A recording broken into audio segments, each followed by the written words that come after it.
আসসালামু আলাইকুম। ইতিমধ্যে হয়তো অলরেডি বুঝে ফেলেছেন কি রান্না করব সরিষা ইলিশ। তো ইলিশটাকে ম্যারিনেট করার জন্য রেখে দিচ্ছি হলুদ মরিচ দিয়ে এবং তেল দিয়ে। এদিক দিয়ে পেঁয়াজ মরিচ কেটে নিচ্ছি। পেঁয়াজটাকে আসলে ব্লেন্ডার করে নেওয়াই ভালো। এরপর সরিষাগুলো ব্লেন্ডার করে নিচ্ছি। খুব সুন্দর ব্লেন্ডার হয়ে গেছে দেখুন। একটি পাত্র ঢেলে নিচ্ছি। সরিষার তেল দিয়ে রান্না করার চেষ্টা করবেন, এতে গ্রানটা ভালো হয়। যে পেঁয়াজটা যে ব্লেন্ডার করেছিল ওইটা ঢেলে দিলাম। হলুদ মরিচ দিয়ে, শুধু হলুদ মরিচ দিবেন। তারপরে পেঁয়াজের মধ্যে আমাদের যে সরিষাটা ছিল ওটা ঢেলে দিলাম। এখন মিক্স করব, একটু সময় দিব।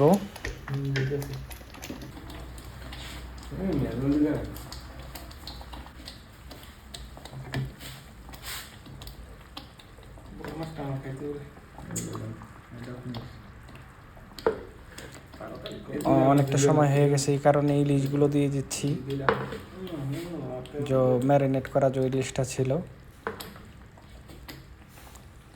দারুণ একটা পাক হচ্ছে সরিষা ইলিশ।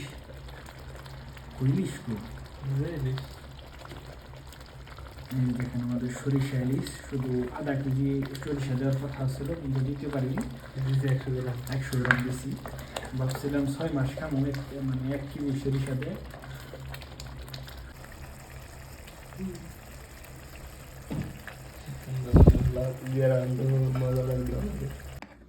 মেহেদি ভাই, খাওয়ার ফিলিংসটা কেমন? কষ্ট করে পাকাইলেন। সেই যাক, অনেক কষ্ট করে মেহেদি ভাই পাকাইছে, খাবারটা অনেক ভালো হয়েছে।